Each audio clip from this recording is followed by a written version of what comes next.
Well, hello and welcome to another episode of The Unlicensed Counselor. My name is Steve Moak. I am the Unlicensed Counselor, and as always, so grateful to be here on a toasty, toasty Scottsdale, Arizona summer day. Wouldn't want it any other way. Got a fun, interesting little topic to dive into today. I think this is one that probably everybody, I don't know, maybe everybody in the world has dealt with at some point. And that is moving on, and moving on specifically from a past relationship, right? It is challenging. Either you got broken up with, you broke up with, it could be divorce, whatever it is. We've all had that person that when you split, it just was hard. And so since we've all done that, what are some healthy ways to do that? Why it's hard to do that? You know, I want to cover some of the basics on some of these topics and then specifically talk about the wrong way to do this as well, too, because I think a lot of us probably default to some of these wrong ways of trying to move on from people, and it kind of leads to some unhealthy habits. So, you know, I've had some of the thoughts. Like I always say, some of these things go on in my own life.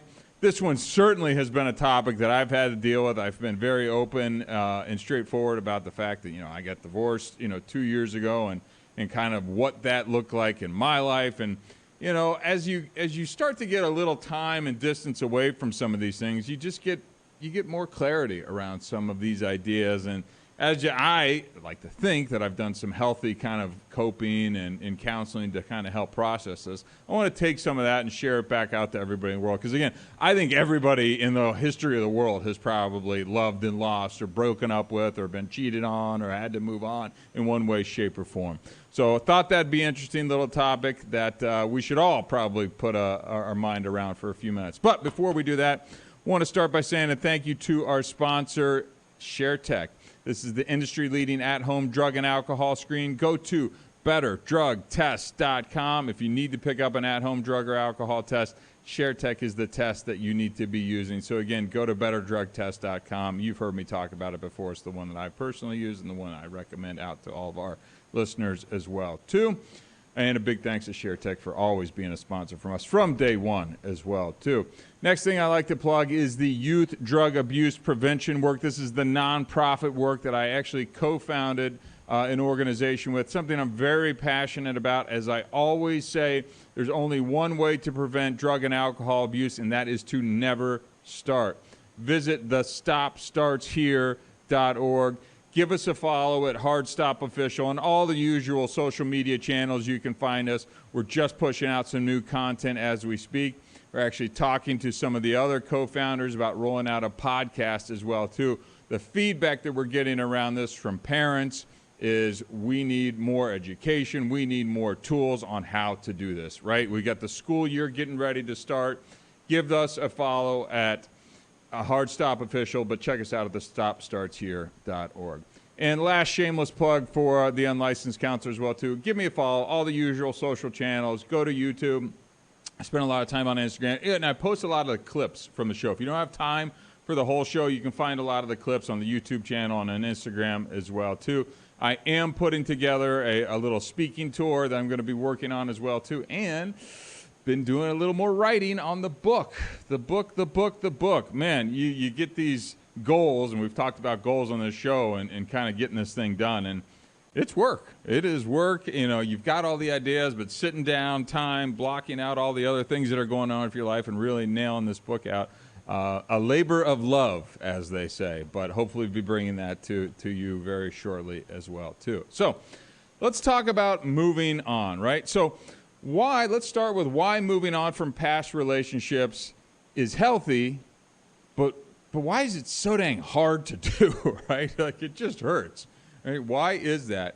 So let's start with why it's healthy. So the number one thing I can think of is really emotional growth. So that moving on allows for personal and emotional growth. It helps individuals learn from past experiences, understand their needs better, and improve future relationships.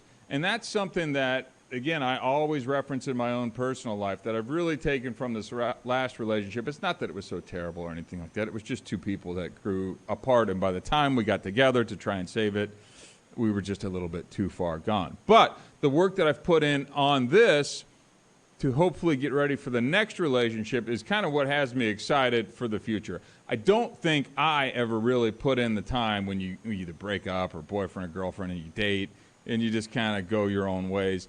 I don't think I ever invested the time into the emotional growth, kind of preparing for the next relationship like I have. Again, not that I'm like trying to run into the next relationship or something like that, but it's really kind of like a debrief, right? You know, I don't want to call it an autopsy. That sounds a little bit morbid, but you know, you're looking at things as they've kind of happened and transpired and going, what did I do wrong? What did she do wrong? What could I have done better?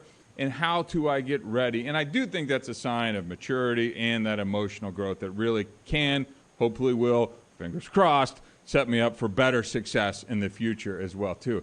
Does that mean it's easy to do? Oh, hell no. And again, this is me 2 years plus. I mean, I've had this idea to do this episode for quite some time, but I just don't think I was quite emotionally ready for all this as well, too. And again, not like I've nailed it here, but I certainly have had some time and perspective to look back on it and go, okay, I think it's time to share at least some of this podcaster's thoughts on exactly some of these things as well, too. The next thing on why it's healthy is the mental health side of this, right? So letting go of past relationships can reduce stress, can reduce anxiety, it can reduce depression, and it clears kind of the emotional clutter, and that can help make room for positive thoughts and positive feelings as you kind of. And I am a big believer in the relationship thing that time and distance does heal all these wounds. I also put a caveat on there saying as long as you're, you know, not developing some terrible habits and jumping into drugs or alcohol or, you know, rebounding and casual sex with other people and things like that. If you are doing the right things and kind of taking healthy steps post relationship, I think this making room for positive thoughts and feeling and the reduction in anxiety and stress and all those other things is a super important step as to why it can be healthy in improving your mental health. But only if you're doing and taking the kind of healthier steps to improve that, right? So next thing on why it's healthy for kind of on the moving on perspective is this idea of self-discovery, right? The process encourages self-discovery and self-improvement, kind of exactly what I'm just talking about, all of these things as well, too. So, you know, helping individuals understand their own values, desires, and goals. You know, as I look to the future, and hopefully I'll find the right person, and I've done the online dating thing, I've been set up with friends, you meet people at the gym, you know, all these types of things. What I've really done is kind of made an internal checklist of things that are, you know, non-negotiable for me. And I'm really talking not so much what I used to be more focused on the looks and the partying and all that fun stuff, because a lot of my relationships were when I was drinking and using drugs. So I've really had to kind of reassess everything. Obviously, I'm about 10 years sober now, just a little short. I'm not questioning that, by the way. I'm just not quite to the 10-year mark. Just want to make sure I clarify that so nobody thinks anything happened along the way. But I've kind of reassessed the things that I'm looking for, and they're much more on the values that person have. Yes, do I want you to be aesthetically cute and kind of fit into those things? Absolutely, I think those things are important. But, you know, what type of person are you? You know, a lot of the dating pool that I'm in now may or may not have children, so it's like, what type of mother are you? Those types of things. I'm looking at things a little bit differently, and I'm discovering, you know, the things that are important to me as I'm, again, post-relationship and now trying to think about what it is that I would want in the next relationship going forward and really being more clear. And it sounds stupid to be 45 and now just kind of setting these things out, but in your early 20s, you're just kind of out, you're drinking, you're partying, you're having a good time. Again, you know, I'm sitting over here a mile from Old Town Scottsdale where you can meet, you know, 1,000 girls in a single weekend, no problem. And it just, things kind of came and whatever floated across your plate, whoever you were talking to, when the lights came on at the bar, you know, things just kind of happened that way. And you know, the term that I hear nowadays that a lot of the younger folks are saying, you find yourselves in these situationships. And I definitely found myself in situationships, and now it's like, okay, I've got a daughter, I've got different things that are important to me in my life. I'm not looking for a situationship, right? I'm looking for a person that's an actual match for me, because you know what I don't want to do is go through another divorce in my life. I think 3 times and you're out as far as and I'm on number 2, so Now let's really try and get this thing right. So the next reason why moving on is healthy, new opportunities. So moving on opens up new opportunities for relationships, friendships, personal achievements. I'll take this list even farther. I mean, fitness, hobbies, extra time, things that you always wanted to do, but you just never quite had the time because for whatever reason you were kind of in this relationship and maybe they weren't supportive, maybe they were, maybe they didn't like some of the things that you're doing. Whatever it is, you've now got the opportunity with a clean slate.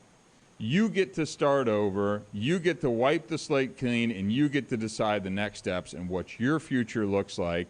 And that's for your own life, who you're dating, and all these types of things. So those are just some of the reasons why it's healthy to kind of move on and start to move on.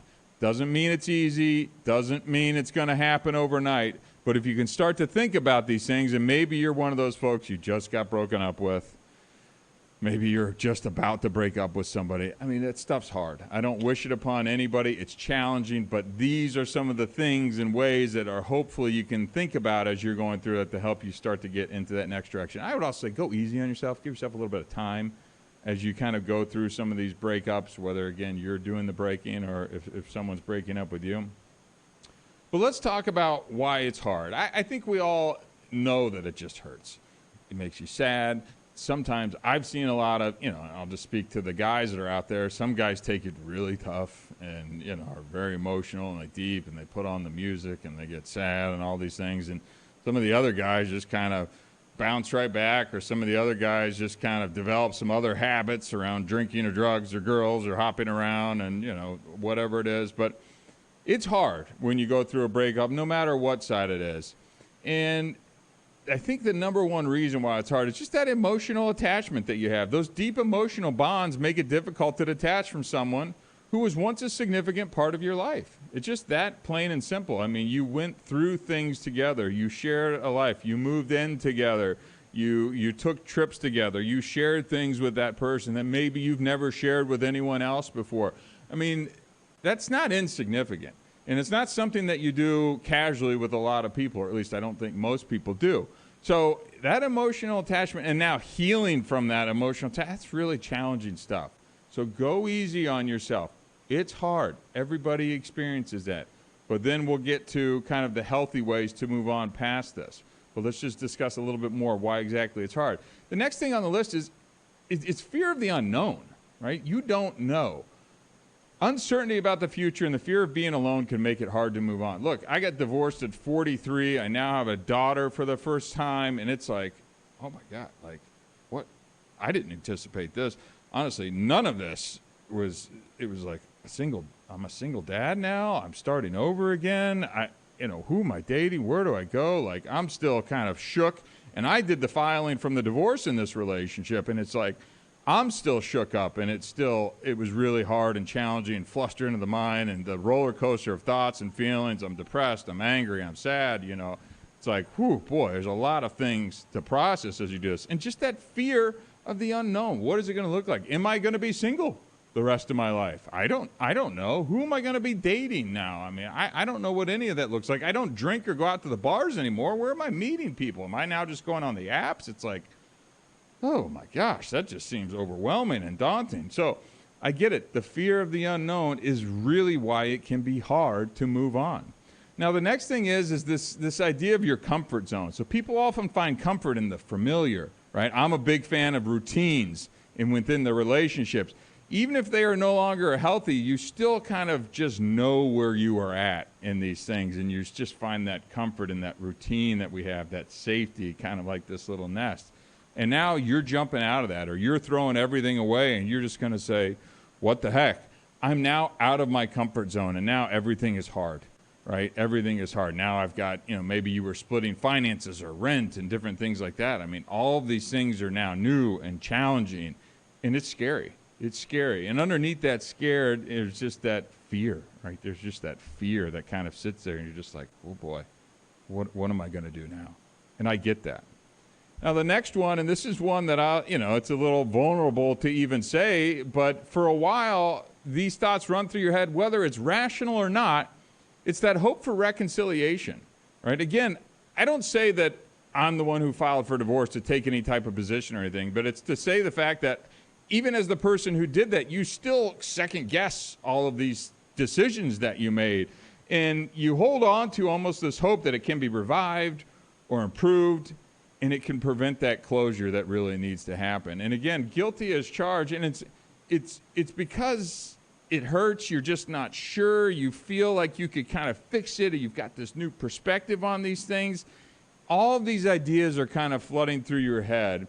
And I don't regret what I did, and I did go through this quite a bit, but my ex also jumped into a relationship right away, which helped close the door on kind of any reconciliation thoughts as well, too. But even with all of that going on, it still kind of rushes through your brain because it's just flooded with all these emotions, and you're trying to make heads or tails of it. But it's really hard.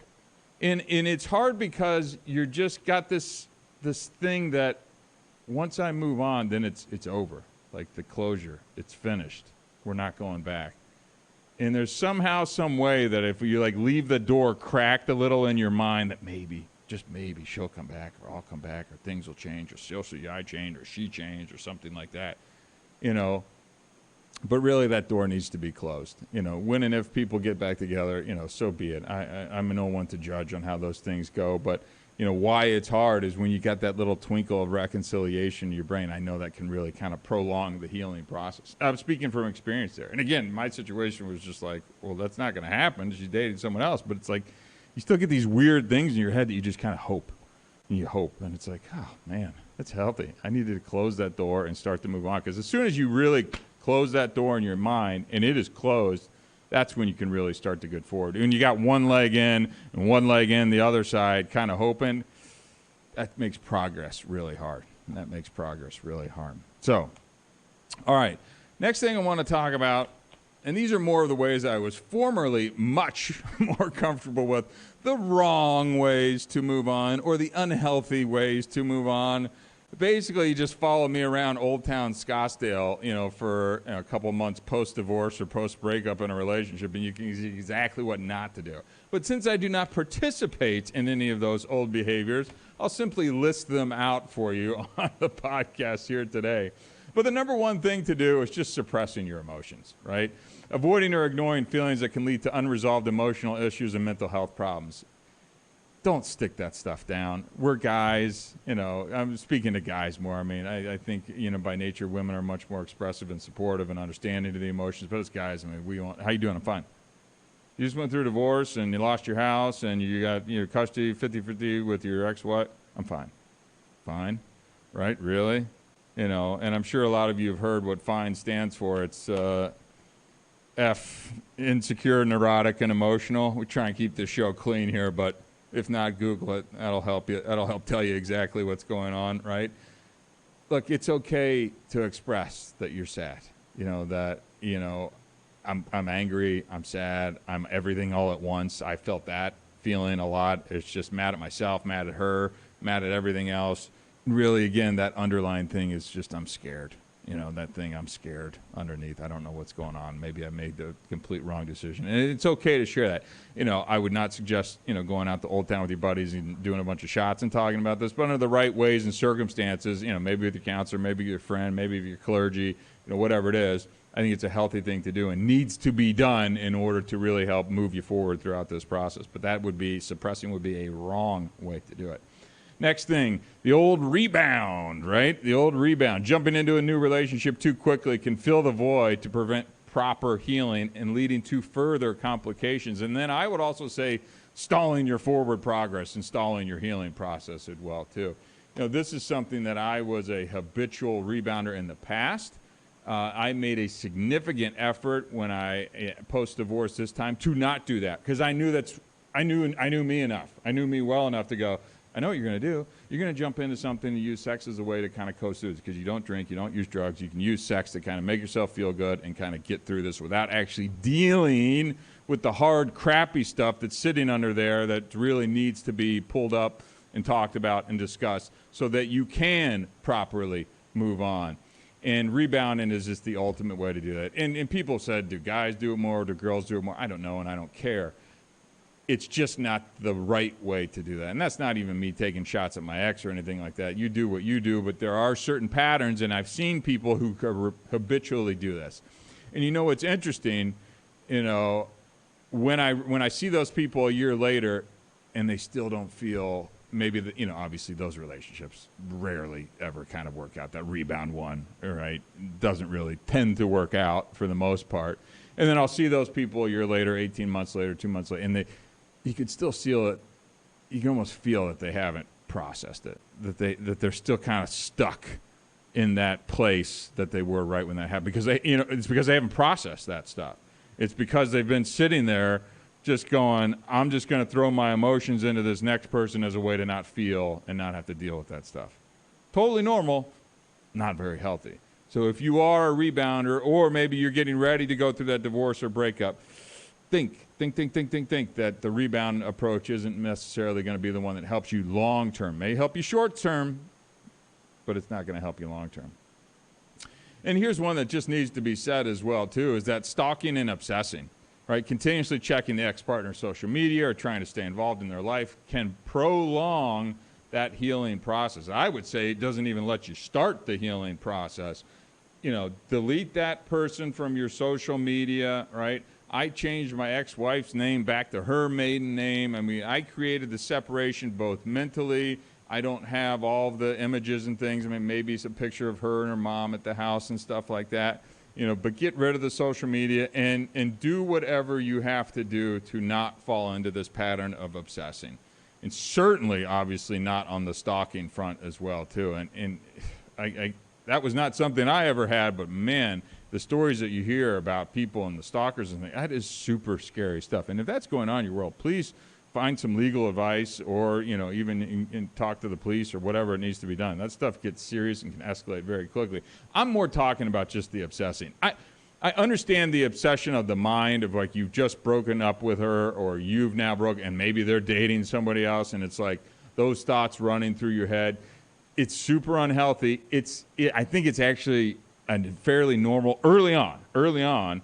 You've got to find a way to make sure that you can process that and process that healthy.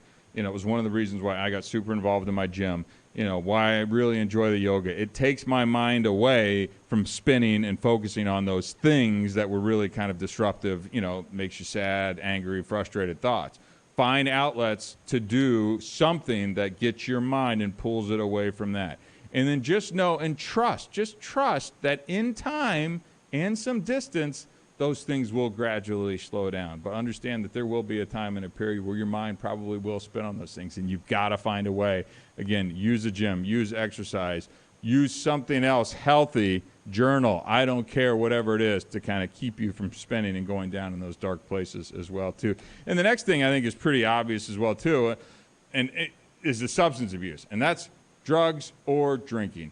You know, the unhealthiest way that you can do this, the least coping way to do this, is to just numb yourself out through the bottle, through the drugs, and just try and pretend like it didn't happen. It's not going to work. It won't let you properly heal. And what it'll also do is set you up for failure on your next relationship, because you didn't do the work to figure this damn thing out, because you're numb, because you're just getting high, just because you're getting blackout drunk every night. And by the way, if you're getting blackout drunk every night, you're probably suppressing your emotions. You're probably obsessing more. All these other things are probably coming into play more because you're just kind of out of control. You know, you're not able to kind of really manage yourself very well. So turning to alcohol and drugs, you know, that's a harmful coping mechanism. And it can lead to further addiction as well, too, which can then worsen your emotional distress in the emotional situation. So it's this compounding kind of spiral thing as well, too. When you start adding in the booze and the drugs, all these other things are going to come into play even more so, including the next one on my list is that blame or that self-pity. So constantly blaming the ex-partner. Oh, she did this or he did that, or indulging in the self-pity or the woe is me. It's going to stop any type of personal growth that you may be able to make if you're just constantly pointing the finger, right? Constantly pointing the finger at the other person. Again, I did that for a little bit as well, until you're just like, okay, she did what she did, I did what I did, it's 6 months out, what do I need to do for me, right? Like, nothing's going to change over there. I'm not in control of anything that happens over there. So let's start focusing on the things that I control. Let's stop doing the woe is me. Let's stop blaming her, and let's just start to look forward instead of constantly looking in that rearview mirror, right? It's hard, takes practice, but if you can't do that, you're going to really start to move yourself forward a lot faster. And the last thing on kind of my list of wrong ways to do this is isolating. You know, if you start cutting off your friends and family, you're not doing the social activities that you used to do, this can increase those feelings of loneliness, the depression. It's not going to help you move forward. This is the best way to do it is the exact opposite, is get around your friends now. Lean on your family members. Find new friends. Get involved in hobbies or a running club or whatever it is. Surround yourself with some good people so that you're not really kind of retracting into this. When you start to isolate, that's when, you know, the bottle becomes a good idea. That's when sleeping around or the drugs or whatever starts to feel like a good idea as well to kind of make you feel better. Try and prevent just the isolation. I know that there's those nights when you're laying in bed and your mind's just going, that's just going to happen. You know, find ways to do that. Maybe use prayer, maybe use meditation. Just find ways to kind of surround yourself and try and prevent your mind from going down those too dark of places. Okay, so we've talked about, you know, all the kind of wrong and unhealthy ways to do this. Let's talk about as we kind of round out the show here, a plan for a healthy way to kind of move on as well too. And the number one thing to kind of move on in a healthy way is acceptance, acknowledgement. Accept that the relationship has ended and acknowledge your emotions. Pretty straightforward, but very hard to do. Understand that it's normal to grieve and feel sad and feel angry and feel confused. Allow yourself to do that. In AA, we talk about acceptance all the time, and I think that it has a direct parallel here. Acceptance is the answer. And I'm going to repeat that again. Accept that the relationship has ended and acknowledge your emotions. They're going to be all over the board, and that's okay for a little while. If you're a year out and you're still spinning on those things, we may need to take some kind of professional help to try and do that. But really understand and accept that these things have changed and this is your new reality, right? And if you have to say that to yourself until you believe it, fake it till you make it. I don't care, because it is the reality of the situation, right? Next best way to do it, just kind of what I was saying previously, self-care. Physical and mental health through exercise, healthy eating, adequate sleep, getting and surrounding yourself with the right kind of people, not just maybe your party friends and ones who want to go out and get drunk and all that kind of stuff. Start to prioritize the stuff that's going to benefit you long term. Engage in activities that bring you joy and relaxation, such as hobbies, meditation, spending time in nature, go for a hike. Find new hobbies that maybe you'd always put off that you wanted to do, but because you were in that relationship, you couldn't. This is your time now, right? So dig into that, lean into that, find ways to kind of take care of yourself during this time. That's what's going to benefit you long term. Number 3, don't be scared to seek support, right? Talk to your friends, talk to your family, talk to your therapist, and don't just talk to them about what's going on and bashing your ex. Talk to them about your feelings, right? The F word, feelings. That's what's going to help you move forward from this. Join a support group if you need to. Share about your experiences and gain insights from others who are going through similar situations. Look, do anything that it takes to get you to move forward. That is really what I want you to do more than anything.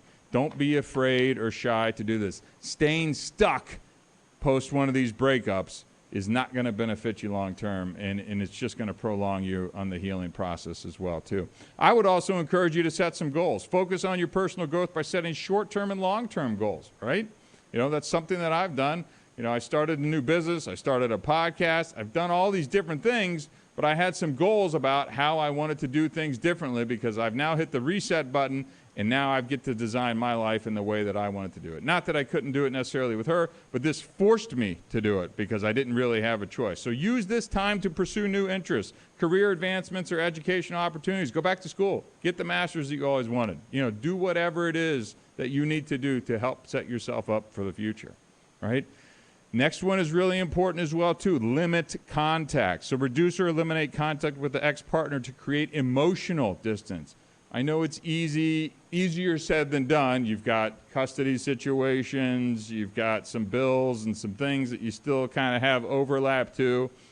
Set those boundaries, but let's reduce or limit the contact to kind of what's only necessary. And let's make sure when you are in contact, let's pull back on those text messages that are just the flaming, fire-throwing ones as well, too. I did a lot of those early on. It's like, okay, that's not helping advance this situation any further. And even from time to time now, if I get pissed off about something, I'll write something out and I'll just set it down. And almost 99.999% of the time, I'll come back and just delete that. It doesn't need to be said. It doesn't help the conversation. You know, I also went through and removed all the reminders, photos, gifts, those things that can trigger the memories, right? The things that can make you sad that are going on the way. You can't reduce everything. You're in your car and something comes on. It's like, oh, we were in da-da-da, and that was our song. You know, that stuff happens. And it's okay to feel sad when that stuff happens. But let's maybe try to make your life a little more manageable by not having 100 pictures at your house and all the gifts and everything that she had bought you. And, you know, take the calendar reminders out of your phone and start to make it a little bit easier to kind of move past these things. Last two things on the list. It's okay to reflect on the relationship, right? I'm sure there were some good parts at some point in time in this. Let's learn from that. Let's learn what didn't work and what did work, and let's carry that forward and hopefully improve on that. Use these insights to develop healthier relationships and healthier patterns for the future, right? That is really important. You did whatever happened here. Do the debrief on it. Look back on it. Learn, think on it, and now let's think strategically in the future. How can I prevent from repeating that same exact behavior so you can set yourself up for success? And last but not least, stay positive, right? Stay positive. Maintain a positive outlook on life and on future relationships. I have gone on, good God, I don't know how many dates, and I'm thinking one person specifically in particular, and she's a very nice girl, but it's like, it was just a bash session every time we hung out on the ex-husband and the divorce and his attorney and da-da-da-da-da. And it was like, holy jeez, like, I get it. You didn't like him. I understand. And it's been 3 years and still going on the divorce. Like, I mean, I'm a potential prospect, you know, dating partner sitting across from me, and I'm just like, yay. Like, I think it's super healthy to just stay positive. Whatever happened. That's in the past. I want to stay positive about a future potential relationship. I want to surround myself with positive people and influences and stop dwelling on any negative thoughts that have kind of happened. Like I said, what's happened has happened. Hopefully you've learned from some of that and you don't want to repeat that or trying not to repeat it going forward. But stay positive. Not everybody's going to be like your ex. Now let's just hope that you can improve your picker next time around so we can land on and hopefully the right person, if you will. So anyways, hope you got something out of it. Like I always said, I weave into my personal stuff into this, where a lot of this come from, and this is one that I've been thinking about for quite some time. So if you're going through a breakup, you're about to start a breakup, you're just gotten broken up with, send this episode to a friend who you think may be kind of stuck in something, and maybe this could be a helpful tool to kind of get them going on a new path, or maybe it's a way to introduce a conversation to them around this topic as well, too. So, good stuff. Hope you got something out of it. My name is Steve Moak. I am the Unlicensed Counselor. Until next time, thank you very much.